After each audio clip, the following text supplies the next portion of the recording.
Violent extremist organizations want us dead. In particular, they want Americans and Israelis dead.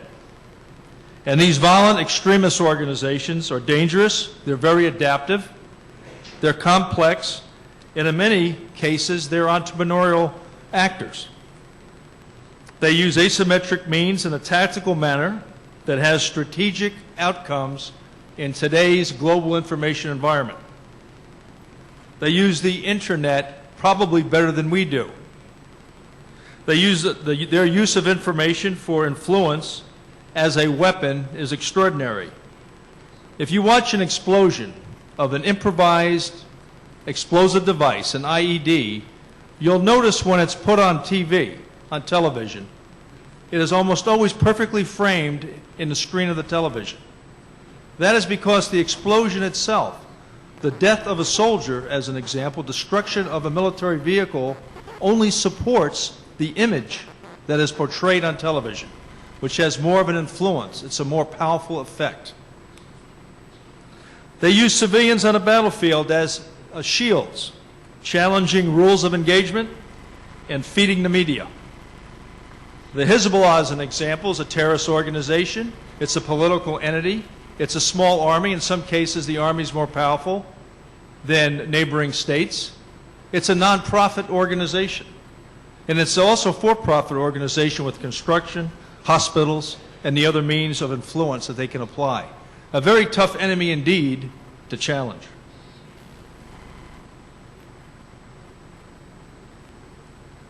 It's tough for nation states to fight and win this kind of enemy. It has been, I believe, for Israel. It has been, for sure, for the United States of America. We know that from our recent operations in Iraq and Afghanistan.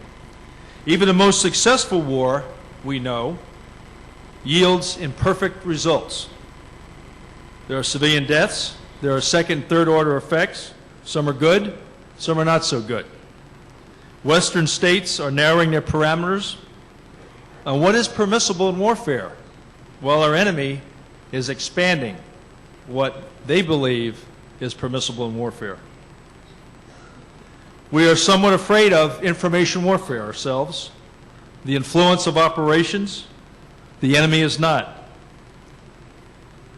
So with what's projected around the world about Israel, United States, other Western nations with like values, what does winning look like when you fight this type of an enemy? I guess it depends in the eyes of who? The locals in the area where the fight is taking place? In the eyes of the enemy? In the eyes of your own country? Internationally? There's tactical wins and there's strategic wins. The tactical win may be an IED, an explosion that's captured on a television screen. It might be the number of soldiers killed reported every night on television to try to drag down the morale of the people of one's country. It could be a rule of engagement issue where civilians were killed by a misplaced rocket or artillery or airstrike. It could be a strategic win. We're going to bog down the troops. We're going to force you to withdraw.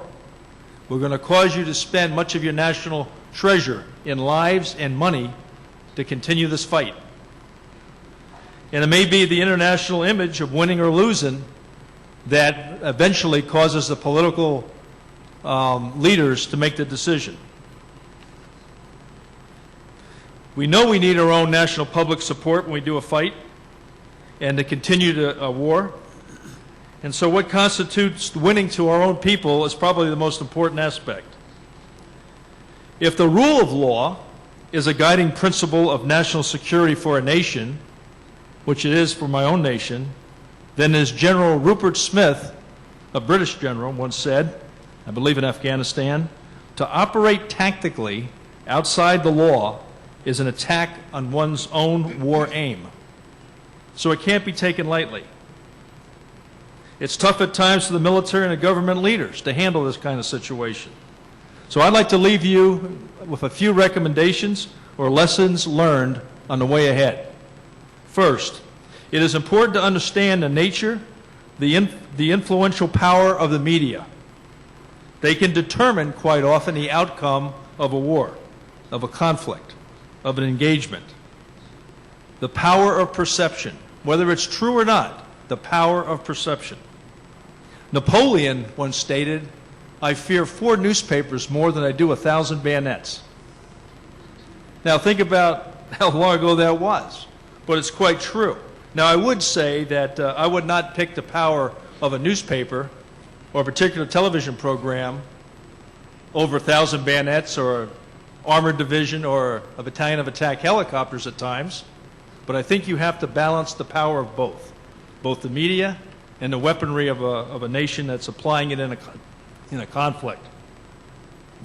But we need to understand the power of both, and I think that's a challenge to both Israel and to the United States. We need a more powerful brand, our army, our country, than that of the enemy. How do you get that brand? I do not believe, I know in the United States of America, that we have not put forth the resources to create a more powerful brand than our enemy. And it is amazing to me when you see how much effort Hollywood puts to making a movie, or how much effort big business puts into advertising. So the issue is, why are those resources not applied to one's own country when you go ahead and commit to war, where human life is at stake? And so that's an area I believe needs tremendous improvement. What you do in war should have the same effort what McDonald's does for hamburgers. It's just hard for me to believe. And we must establish legitimacy for our actions when we fight the enemy. And part of that comes from establishing the brand and using the media. And when I say use the media, most of the time it's just getting the word out there with the truth. It doesn't mean manipulating the media, but telling the truth and getting the word out and being proactive. I take my own country, and I would ask fellow Americans in the audience, what is America's message to the world? Do we know it? Are we in concurrence of what that message might be? How can a battalion commander of infantry say the same message if we're not sure from our own national authority what our message might be? Must have unity of effort. Number 2. Quite often we are our own worst enemy. We must create a culture of cooperation, not of one of competition. And that's between diplomatic and the informational entity, the military, economics, the law enforcement agencies must have unity of effort in order to win the conflict. We call it a whole-of-nation approach, putting all the government, military, the private sector together when there is a commitment for war. Number 3, must dominate 3 domains, operational domains. The physical domain, that's the fighting on the ground.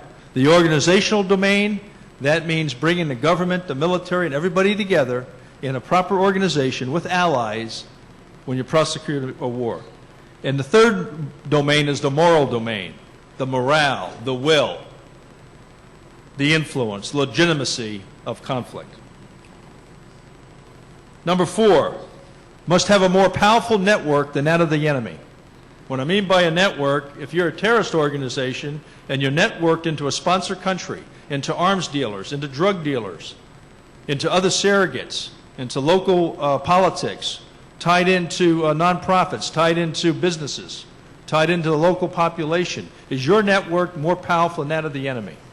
And I say that it takes a more powerful network to defeat another network. Number 5, think more borderless, physically and virtually, like our enemy. Put the adversaries in a predicament. Do not let the adversaries put us in predicaments.